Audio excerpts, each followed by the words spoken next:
क्या Mohammad Rizwan Pakistan cricket team के white ball के अगले कप्तान होंगे? क्योंकि रिजवान ही एक ऑटोमेटिक चॉइस है जिनको आंख बंद करके कहा जा सकता है कि यही अगले कप्तान होंगे।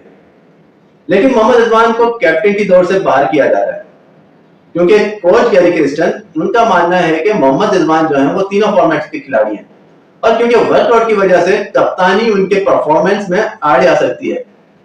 हालांकि गैरी क्रिस्टन ये भी चाहते हैं कि T20 का जो कैप्टन है वो एक अलग होना चाहिए और T20 के लिए मोहम्मद हारिस एक स्ट्रॉन्ग उम्मीदवार होंगे क्योंकि गैरी क्रिस्टन लॉन्ग टर्म के लिए एक यंग प्लेयर के तौर पे कैप्टन रखना चाहते हैं जो एक लंबे अरसे तक पाकिस्तान के लिए खेल सके। तो उसके लिए मोहम्मद हारिस जो है वो एक बेहतर उम्मीदवार नजर आ रहे हैं।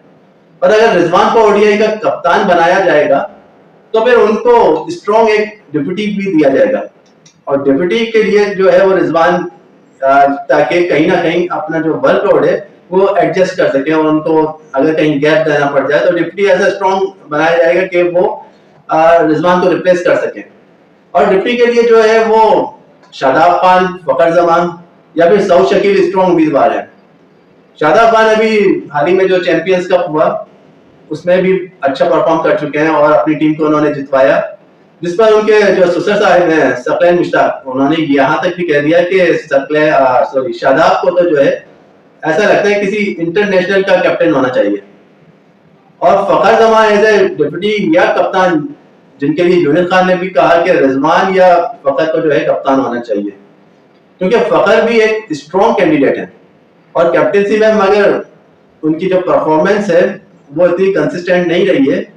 लेकिन जब भी फखर जमान खेले हैं और अच्छा फॉर्म में खेले हैं तो वो मैच विनर ही रहे और फिनिश किया है। जैसे हाल ही में 2023 के ओडीआई में न्यूजीलैंड के सामने उन्होंने बड़ी बेहतरीन इनिंग बाबर आजम के साथ जमाई, जो एक इम्पॉसिबल टारगेट को 400 से ऊपर के टारगेट को उन्होंने चेस करके दिखाया।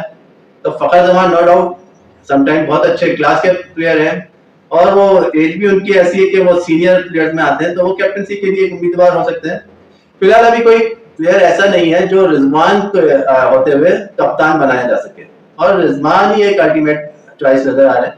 लेकिन वो कौन से ऐसे प्लेयर्स हैं जो रिजवान के होते कप्तानी के लिए हो सकते हैं, क्योंकि बाबर आजम खुद तो स्टेप डाउन हो गए लेकिन पूरी टीम को, क्रिकेट बोर्ड को, मैनेजमेंट को, सिलेक्टर्स को और कोच को बड़ी मुश्किल में डाल गए क्योंकि सब इसमें लगे हुए हैं कि अगला कोच कौन होना चाहिए, अगला कैप्टन कौन होना चाहिए। क्योंकि मौजूदा क्रिकेट टीम का ये हाल है कि कोई ऐसा खिलाड़ी नजर नहीं आ रहा कि जो बाबर की जगह आके कैप्टनसी कर सके। मौजूदा क्रिकेट टीम में कोई ऐसा खिलाड़ी नहीं है जिसको हम कह सके कि ये बेहतरीन बैटर है, ये बेहतरीन बॉलर है या ये बेहतरीन ऑलराउंडर है और ये कैप्टनसी का अहल है और इसकी जो लीडिंग क्वालिटीज हैं या कंट्रोल क्वालिटीज हैं, कंट्रोलिंग क्वालिटीज, वो जो है लीडरशिप के तौर पे सामने आ सकता है। एक जमाना हुआ करता था जब पाकिस्तान क्रिकेट टीम में सारे परफॉर्मर होते थे, मसलन वसीम अकरम, वकार यूनस, शोएब अख्तर, इंजमामुल हक, सईद अनवर, आमिर सुहेल की जोड़ी, ओपनिंग जोड़ी जो बेमिसाल ओपनिंग जोड़ी होती थी, शाहिद आफरीदी, यूनिस खान और भी बहुत से ऐसे नाम थे। मगर अब है कोई इन जैसा? अगर इन जैसा कोई है तो आप बताएं।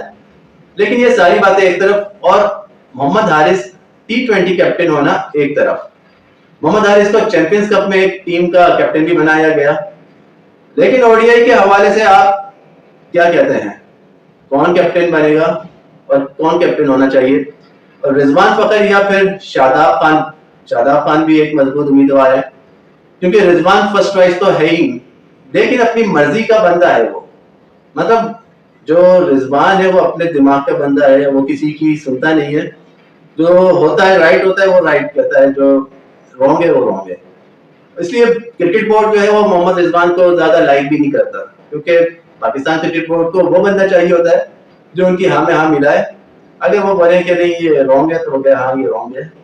तो रिजवान को जो है क्रिकेट बोर्ड नहीं चाहेगा कि वो कैप्टन बने, लेकिन पीसीबी जो चाहता है उसमें फखर जमान फिट बैठते हैं क्योंकि फखर जमान जो है वो इस तरह के प्लेयर हैं कि वो कुछ बोर्ड की सुन भी लेते हैं और कुछ अपनी भी बता देते हैं। तो फखर जमान जो है प्रॉपर बोर्ड के लिए मेरे ख्याल में बेहतर होगा। लेकिन क्योंकि रिजवान चाहते हैं कि उनके साथ अगर रिजवान को कैप्टन बतौर कैप्टन टीम का लीडर बना दिया जाए और उनको ये लीडरशिप दे दी जाए, तो रिजवान ये चाहते हैं कि उनको पिछले कैप्टन की तरह रवैया अख्तियार ना किया जाए पाकिस्तान की रिपोर्ट की तरफ से, जैसे पिछले कैप्टन का हाल था। और फखर जो है वो तो चल जाएंगे, कुछ भी उनके साथ कर दें, लेकिन फखर जमान के लिए जरूरी है कि वो कंसिस्टेंट परफॉर्मेंस लाएं अपनी बैटिंग में। लेट्स जस्ट सी कि ये जो है अगला कप्तान कौन होता है।